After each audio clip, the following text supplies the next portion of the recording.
पुत्र मुझे बराबर है। इस बात को मैं भगवान शंकर की साक्षी कहकर कहता हूं कि कई साक्षी लोभे नरामहिराज करी बहुत भरत परि प्रीत मैं बड़ छोट विचार जिए करती रहो नपनी। राजा होने के नाते नीति और रीति रिवाज के अनुसार मैं यह कार्य कर रहा था कि कई यह कार्य कर रहा था। सब पुत्र पिता को एक समान, इस बात को तू भी जानती है राम भरत मुझे एक समान, वह त्रिभुवन नायक साक्षी है। ये पहला वर जो तूने मांगा है, ये नहीं हुआ है भार मुझे मिल जाए राज्य भरत ही को उत्साह सहित स्वीकार। पर मेरा बेटा राम वनों में वास करे, फिर भी वह 14 वर्षों को इसमें तूने क्या सोचा है मैं समझा नहीं इशारों को। रानी ये राज्य भरत ही को, पर ऐसा क्रूर व्यवसाय न कर। है राम कौन सा दया पात्र, उस पर इतना अन्याय न कर। रानी ये तेरा पति देख, रानी के कई मेरी ओर देख। रानी ये तेरा पति जो तेरा पूज्य देवता है, इस समय पकड़कर पैर तेरे बस इतनी भीख मांगता है। ये तपसी होकर दूर ना हो मुझसे आनंद धाम मेरा, बस इन बूढ़ी आंखों के आगे ही रह जाए वो राम मेरा। मैं तेरे हाथ जोड़ता हूँ कि कहीं तेरे हाथ जोड़ता हूँ। कहूँ करो किनी कोटि उपाया, यहाँ न लागे राउर माया। सुनिए महाराज, अब आप कुछ भी कहिए, कुछ भी करिए, अब आपकी ये माया मेरे ऊपर चलने वाली नहीं है। पहले तो सत्य की सराहना करके मुझे वरदान देने के लिए कहा, अब क्या हुआ? किस मुख से बोल रहे थे 2 के 4 मांग लो, 4 के 8 मांग लो। सत्य सराय कहू पर आई ना, जाने उलैये मांग चमेना। सत्य की सराहना करके वरदान देने के लिए कह दिया। तुमने सोचा होगा रानी है क्या मांगेगी, ज्यादा से ज्यादा मुट्ठी 2 मुट्ठी चना चबेना मांग लेगी, सो दे दूंगा। सुनो महाराज, वरदान जो मैंने मांगे हैं मैं इनको बदल नहीं सकती। पड़ गई जो रेखा पत्थर में धोने से निकल नहीं सकती। यदि हृदय आपका दुखता है तो एक उपाय बताती हूँ। उपाय रहेगी आंखों के आगे मूर्ति, वहां मैं वही राह सुझाती हूँ। कौन सा उपाय? हाँ, एक उपाय है। आपका राम आपकी नजरों के आगे ही रहेगा महाराज। अब देश बात घर ही में है, यहाँ पर आप हैं, मैं हूँ, और ये सुनसान को भवन, यहाँ पर हमारी बातों को सुनने वाला तीसरा व्यक्ति मौजूद नहीं है। और ऐसा शास्त्र कहते हैं कि जब तक बात छठे कान तब तक वो संसार में नहीं फैलती। अवधेश, अवधेश बात घर ही में है, कुछ पंचों में अपमान नहीं। तुम अपने मुख से ये कह दो रानी दूंगा बना। ओ नीच, नीच बुद्ध वाली औरत, ऊंचे से हमें गिराती है। अरे जो सत्य हमारा जीवन है तू उससे हमें डिगाती। हम सूर्यवंश की चादर में कालमान नहीं आने देंगे। सुनती है सर्वस्व दे देंगे पर वचन नहीं जाने। रानी के कई रघुकुल रीत सदा चली आई। प्राण जाई पर वचन न जाई। तो हमारे रघुवंश की आन को भली प्रकार से जानती हो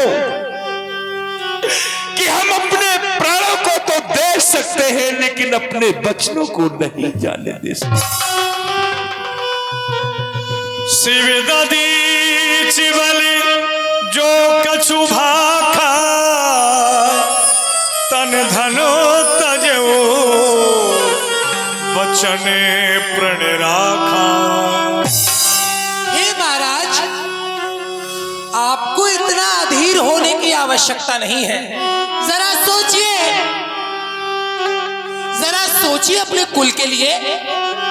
आपके कुल में कैसे कैसे प्रतापी राजा हो चुके हैं। आपसे पहले कैसे कैसे सत्यवादी नृप हुए जिन्होंने वचन के पीछे अपने तन व धन का परित्याग कर दिया। महाराज, आप ही के वंशज थे महाराजा हरिश्चंद्र। सत्यवादी था हरिश्चंद्र, जिसने सत्य तजा न संकट में, जिनकी सच्चाई का चिराग जगमगा रहा है मरघट में। दूसरे हुए महाराजा शिव, जो नहीं सोचते थे अपना, रक्षा में कबूतर की खुद मांस तोलते थे। तीसरे हुए श्री युद्ध दधीच, जो स्वेश दान का लेते थे। जब आकर इंद्र मांगता था अपनी हड्डी दे देते थे। मैं तुमसे शिव दधीच जैसा हड्डी और मांस न मांग रही। मैं तुमसे हरिचंद जैसा शमशान का बास न मांग रही। मैं मांग रही अपना कर्जा और तुमको देना पड़ेगा। मैं मांग रही अपना कर्जा जो देना तुमको वाजिब है। यदि हरिचंद के वंशज हो तो दे दो, यही मुनासिब है। बस रहनी के कई बस फिर बचतई है अर्थ अभागे।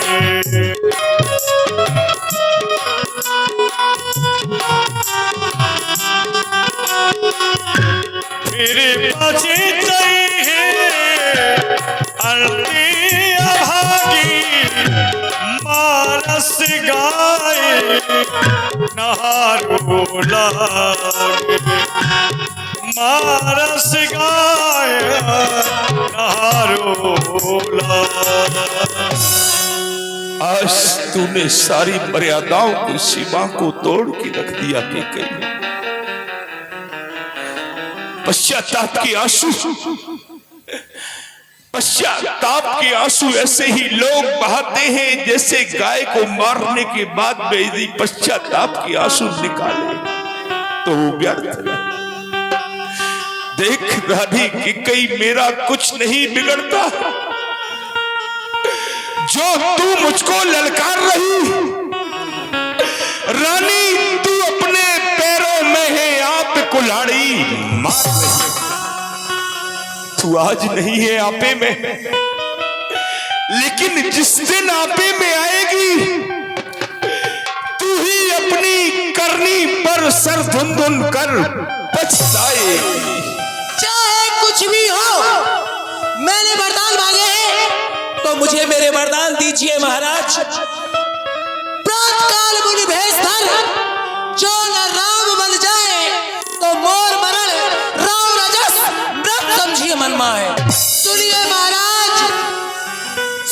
महाराज, एक बात कान खोल, लूंगी बरदान नहीं तनिक सक जाऊंगी।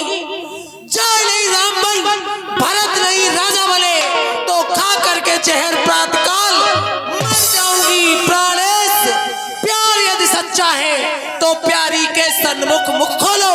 वरदान जो देना चाहते हो तो बोलो, बोलो एम, बस बोलो, नहीं तो चले जाओ यहाँ से। 21 रुपए अपने श्री प्रदीप अनुरागी जी, एडीओ साहब सिकंदरपुरा राठ, आपकी ओर से। क्या उलझन है,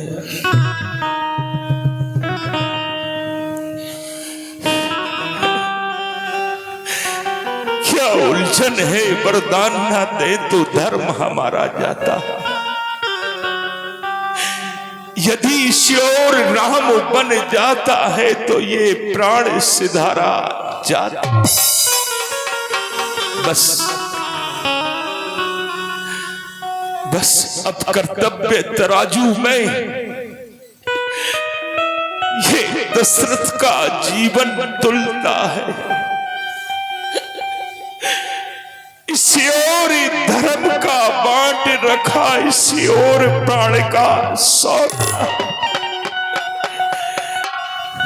ओ बेटे के प्यार,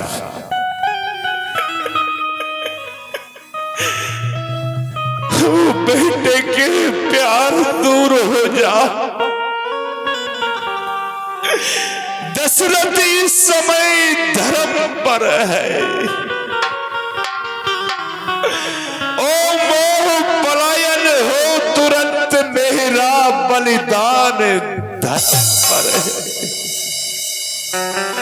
रानी कैकेयी ये रुआ रुआ है धर्म पर। देख लीजिए जांच, अरे कमर कसौटी कस के रहा नहीं साच को। चंद्र टले,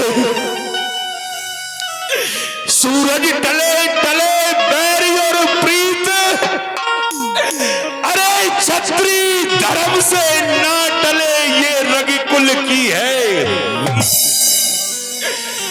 चाहे स्नेह के हो जाए टुकड़े टुकड़े, चाहे प्राण के हो जाए टुकड़े टुकड़े। अरे भूखों मरने लगे, पेट भरने को मिले छाल के टुकड़े टुकड़े। चाहे कितना भी आकर के ये सताए जमाना मुझे, छोड़ू यदि अपना धर्म तो धिक्कार है मुझे। आंचल पसार, आंचल पसार रानी कैकेयी, आंचल पसार। राज भी ले, ताज भी ले, वनवास भी ले मेरे।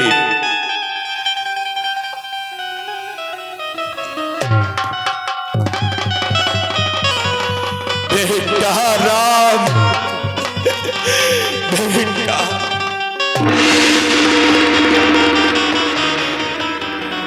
राम राम रट बिकले भुआलो, जन बिन पंख विहंग बिहालो। द्वार भीर सेवक सचिवी, कहे उदित रवि देख। जागे अजहु नयावधपति, कारण कवनो विशेष। हे भैया, सूर्य भगवान कितने चढ़ चुके हैं, लेकिन कारण क्या है जो कि अभी तक महाराज महलों से बाहर नहीं आए। कुछ समझ में नहीं आता भैया। वो तो नित्य प्रति ब्रह्म मुहूर्त में जाग जाया करते थे, आज को दान दिया करते थे, लेकिन आज अभी तक राजमहलों से जाग कर नहीं आए हैं। और उन्हें ये भी ज्ञात है कि आज बेटा राम के लिए वो राज्य देने वाले हैं, लेकिन राज की खुशियां समस्त ये नगरवासी मना रहे हैं।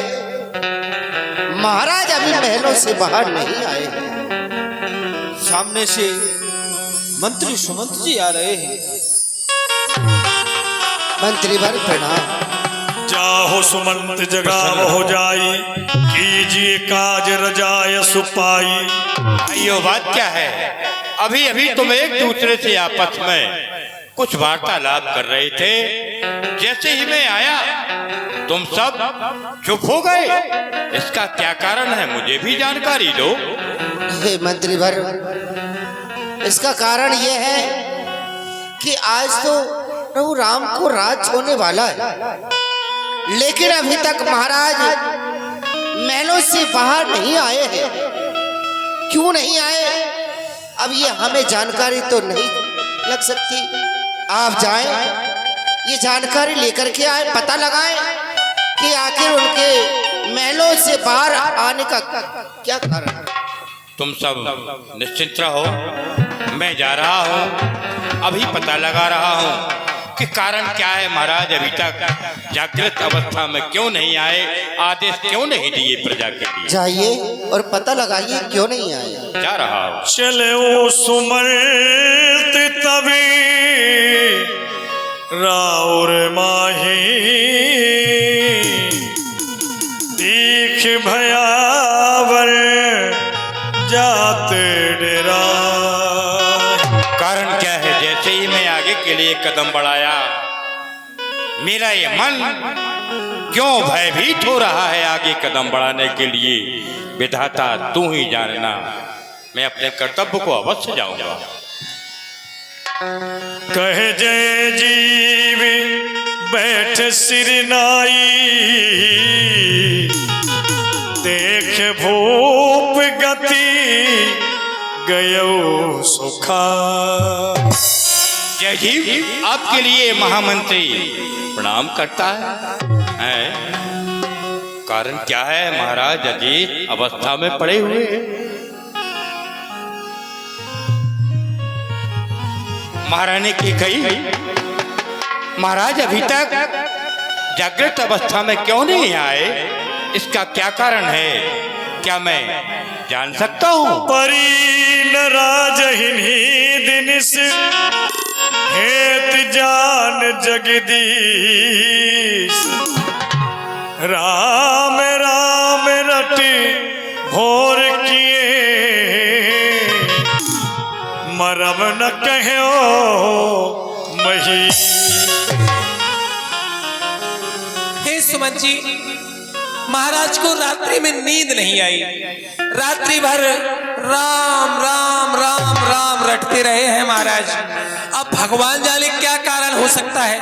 आप एक काम करिए, राम जी को ले आइए, जो भी कारण होगा राम जी स्वयं आकर के पूछ लेंगे। चले वो सुमलती राय रुख जाने,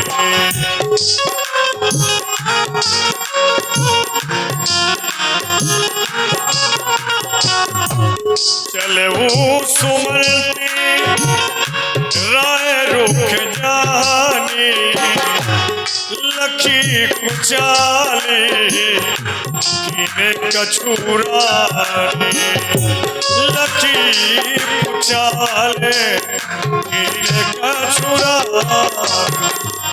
मुझे समझ में आ गया है महाराज, जागृत अवस्था में क्यों नहीं आए। इसमें कुछ न कुछ चाल महारानी कैकेयी की अवश्य है। मुझे जाकर श्री राम को लाना चाहिए। इतना बड़ा अनर्थ अयोध्या में हो गया, लेकिन भगवान श्री राम को और प्रजापुर वासियों को अभी तक कोई जानकारी नहीं है। सारे प्रजापुर वासी तो उसी खुशी में मगन हो रहे हैं कि हमारे भगवान श्री राम को प्रातःकाल यहाँ का राजा बनाया जाएगा। तो सभी प्रजापुर वासी मिलकर के भगवान के दर्शन करने को प्रभु के पास पहुंचे। बोली भक्तवत्सल भगवान की। एक बार आप सभी लोग भी जोरदार ताली सेवा करते हुए जयकारा लगाएं। बोलिए राम जी महाराज की। कुछ ही समय के पश्चात में प्रभु श्री राम मैया कैकेयी के पास पहुंचेंगे। उससे पहले जो मंडल का नियम भी है, लीला के मध्यांतर में मात्र 2 से 5 मिनट का समय भेंट के लिए रोका जाता है। तो ये वही सुंदर समय है। जो भी भक्त ठाकुर जी की भेंट नौछावरी करना चाहते हैं वो यहाँ तक पधारेंगे। उसके बाद में अपने आप लोग लीला का आनंद लेंगे और मात्र केवल ये 5 मिनट का समय है। ये मंडल का नियम है कि